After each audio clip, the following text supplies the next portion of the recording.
تاریخ کے صفات میں ایسی کئی اقوام کا ذکر ملتا ہے جو اپنے وقت میں طاقت، دولت اور ترقی میں بے مثال تھیں، مگر جب انہوں نے حق سے روگردانی کی تو اللہ کے عذاب نے انہیں مٹی میں ملا دیا۔ آج ہم ایسی ہی ایک عظیم قوم کی کہانی لے کر آئے ہیں جو اپنے طاقت کے نشے میں اتنی بدمست ہو گئی تھی کہ خدا کی زمین پر خود کو ناقابل شکست سمجھنے لگی۔ یہ ہے قوم عاد کی کہانی، جنہیں اللہ نے بے مثال جسمانی قوت، جدید ترین تعمیراتی صلاحیتیں اور زبردست وسائل عطا کیے، مگر جب انہوں نے سرکشی اختیار کی تو ان پر ایک ایسا قہر نازل ہوا کہ آج بھی ان کے آثار ریت میں دفن ہیں۔ تو آئیے اس پر اسرار اور حیران کن داستان کو تحقیق کے ساتھ سمجھتے ہیں۔ قوم عاد حضرت نوح علیہ السلام کے بعد دنیا میں بسنے والی سب سے پہلی بڑی قوم تھی۔ حضرت نوح علیہ السلام کی قوم پر طوفان نوح آیا، جس میں تمام سرکش لوگ ہلاک ہو گئے اور صرف وہی بچ پائے جو کشتی میں سوار تھے۔ طوفان کے بعد زمین پر زندگی کا از سر نو آغاز ہوا اور نوح علیہ السلام کے 3 بیٹے سام، حام اور یافس انسانوں کی نئی نسلوں کے جد امجد بنے۔ عاد کا تعلق حضرت نوح علیہ السلام کے بیٹے سام کی نسل سے تھا۔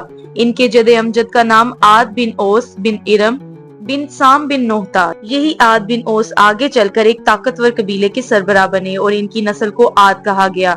یہ قوم عرب کے جنوبی علاقے میں موجود یمن اور عمان کے درمیان ایک مقام پر آباد ہوئی۔ اس علاقے کو قرآن میں الاحقاف کہا گیا، جس کا مطلب ہے ریت کے بڑے بڑے ٹیلے۔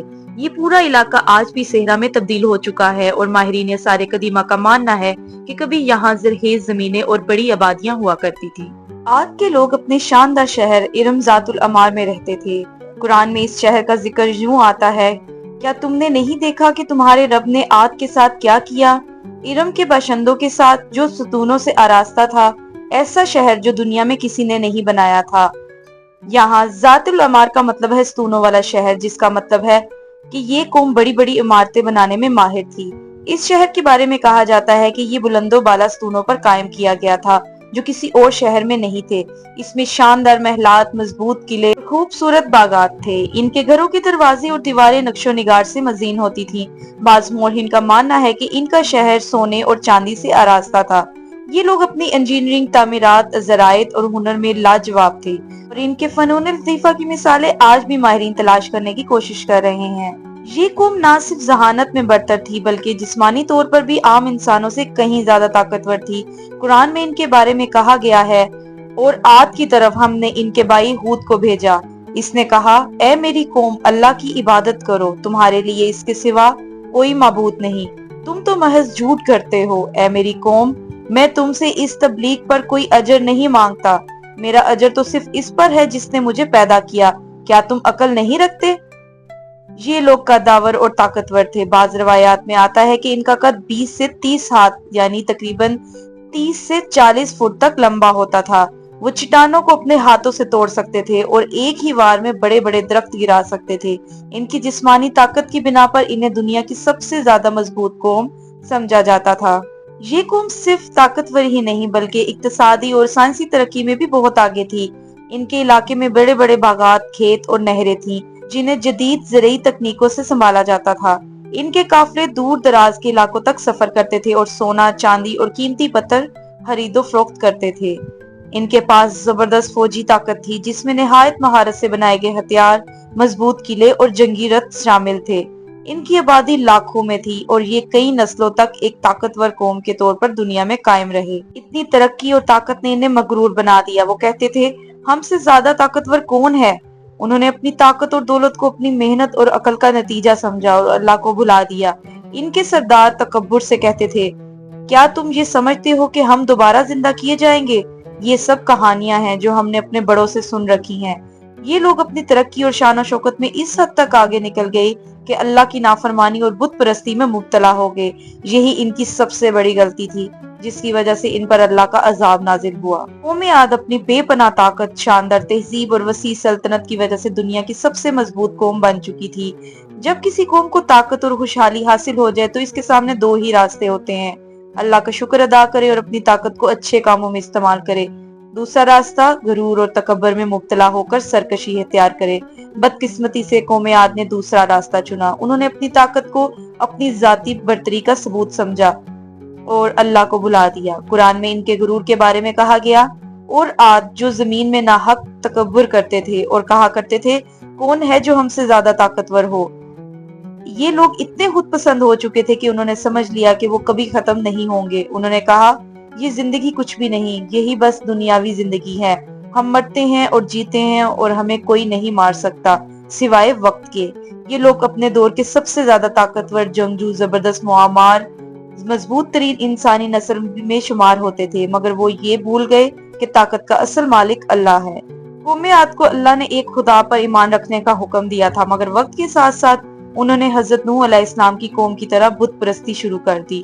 وہ بتوں کو پوجنے لگے، دیوی دیوتاؤں کی عبادت کرنے لگے اور روحانی طاقتوں پر یقین رکھنے لگے۔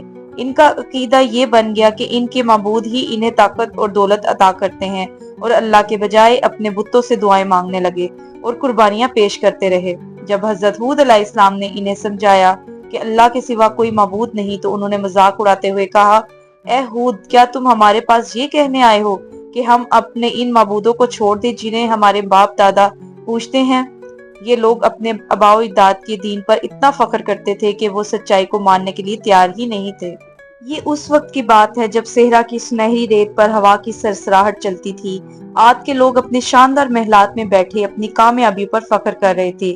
وہ بلند ستونوں والے اپنے شہر ارم کی خوبصورتی کو دیکھ کر مطمئن تھے، مگر انہیں معلوم نہیں تھا کہ ان کا زوال قریب ہے۔ انہی کے درمیان ایک شخص تھا جو ان سے مختلف تھا۔ وہ ان کے جیسا ہی تھا، وہ انہی میں پلا بڑھا تھا، مگر اس کی زبان سے جو الفاظ نکلتے وہ سننا پسند نہیں کرتے تھے۔ یہ تھے حضرت ہود علیہ السلام، وہ نبی جنہیں اللہ نے عاد کی ہدایت کے لیے بھیجا تھا۔ حضرت ہود علیہ السلام کو بچپن ہی سے اللہ کی طرف رجحان تھا۔ وہ سچائی اور عدل کے قائل تھے۔ جب وہ بڑے ہوئے تو انہوں نے اپنی قوم کو سمجھانے کی کوشش کی، مگر قوم عاد اپنی طاقت اور دولت کے نشے میں اس قدر اندھی ہو چکی تھی کہ وہ انہیں سننے کو تیار ہی نہیں تھی۔ حضرت ہود علیہ السلام نے پکارا، اے میری قوم، اللہ کی عبادت کرو، اس کے سوا کوئی تمہارا معبود نہیں۔ اگر تم نے میری بات نہ مانی تو تم پر عذاب آئے گا۔ عاد کے سرداروں نے کہکا لگایا۔ وہ حضرت ہود علیہ السلام کو حیرانی سے دیکھنے لگے، جیسے وہ کوئی مذاق کر رہے ہوں۔ ایک سردار آگے بڑھا اور غرور سے بولا، اے ہود، ہمیں تمہیں اپنے جیسا ایک انسان ہی دیکھتے ہیں، تم ہم پر کوئی فضیلت نہیں رکھتے۔ اگر واقعی تم سچے ہو تو ہمیں وہ عذاب لا کر دکھاؤ جس سے تم ہمیں ڈرا رہے ہو۔ حضرت ہود علیہ السلام نے افسوس بھری نگاہوں سے اپنی قوم کو دیکھا۔ وہ جانتے تھے کہ جب کوئی قوم اللہ کی نافرمانی میں حد سے بڑھ جائے تو پھر عذاب ٹلتا نہیں بلکہ لازمی آتا ہے، مگر وہ اپنی کوشش سے باز نہ آئے۔ دن رات وہ اپنی قوم کو سمجھاتے رہے، اے میری قوم، یہ محلات، یہ طاقت، یہ سونا چاندی، یہ سب کچھ ختم ہو جائے گا۔ اللہ کے عذاب سے ڈرو، اللہ سے معافی مانگو، وہ تم پر رحم کرے گا۔ مگر قوم عاد کے لوگ مذاق اڑاتے، یہی تو ہماری کامیابی ہے، ہم نے اپنی محنت سے سب کچھ حاصل کیا ہے اور ہمیں کوئی مٹا نہیں سکتا۔ وقت گزرتا رہا اور پھر عذاب کے آثار ظاہر ہونے لگے۔ بارشیں رک گئیں، زمین سوکھنے لگی، کھیت بنجر ہونے لگے، لوگ پریشان ہونے لگے، مگر اب بھی اپنی ہٹ درمی سے باز نہ آئے۔ پھر ایک دن آسمان پر ایک سیاہ بادل اٹھا، لوگ خوش ہو گئے، دیکھو بارش آ رہی ہے، اب ہماری کھیتیاں پھر سے سرسبز ہو جائیں گی۔ مگر وہ نہیں جانتے تھے کہ وہ بادل بارش نہیں، عذاب لانے والا تھا۔ حضرت ہود علیہ السلام جانتے تھے کہ اب اللہ کا فیصلہ آ چکا ہے۔ انہوں نے اپنے ماننے والوں کو ساتھ لیا اور ایک محفوظ جگہ کی طرف نکل گئے۔ پھر وہ قیامت کا منظر آیا، ایک زوردار آندھی چلی، ایسی طوفانی ہوا جس کی گونج پورے صحرا میں سنائی دی۔ وہ ہوائیں 7 راتیں اور 8 دن تک مسلسل چلتی رہیں، جو ان کے راستے میں آیا مٹی کی طرح اڑ گیا۔ جب آندھی رکی تو ارم کا شاندار شہر کھنڈر بن چکا تھا۔ وہی لوگ جو خدا کو ناقابل شکست سمجھتے تھے زمین پر بکھرے پڑے تھے۔ صرف حضرت ہود علیہ السلام اور ان کے ساتھی بچ گئے۔ انہوں نے اللہ کا شکر ادا کیا اور اپنی قوم کی تباہی کو عبرت کی نظر سے دیکھا۔ حضرت ہود علیہ السلام اپنی قوم کو چھوڑ کر دوسرے علاقے میں چلے گئے اور باقی زندگی اللہ کی عبادت میں گزاری۔ یہی وہ انجام تھا جو ہر اس قوم کا ہوتا ہے جو اللہ کی نافرمانی، تکبر اور سرکشی میں حد سے بڑھ جاتی ہے۔ عاد کی کہانی قرآن میں ہمیشہ کے لیے محفوظ کر دی گئی تاکہ آنے والی نسلیں اس سے سبق سیکھ سکیں۔ قرآن پاک میں ارشاد ہے، پس دیکھو ان کا کیا انجام ہوا، ہم نے ان پر تیز و تند آندھی بھیجی جو 7 راتیں اور 8 دن مسلسل چلتی رہی۔ تم دیکھتے کہ وہ زمین پر ایسے پڑے تھے جیسے کھجور کے کھوکھلے تنے ہوں۔ یہ تھی قوم عاد کی داستان، ایک ایسی قوم جو اپنی طاقت اور شان و شوکت پر غرور کرتی تھی، لیکن جب انہوں نے اللہ کی نافرمانی اور تکبر کی تمام حدیں پار کر لیں تو ان کا انجام دردناک تباہی کے سوا کچھ نہ تھا۔ آج ان کے محلات ریت میں دفن ہو چکے ہیں اور ان کی کہانی صرف عبرت کے طور پر باقی رہ گئی ہے۔ یہ ہمیں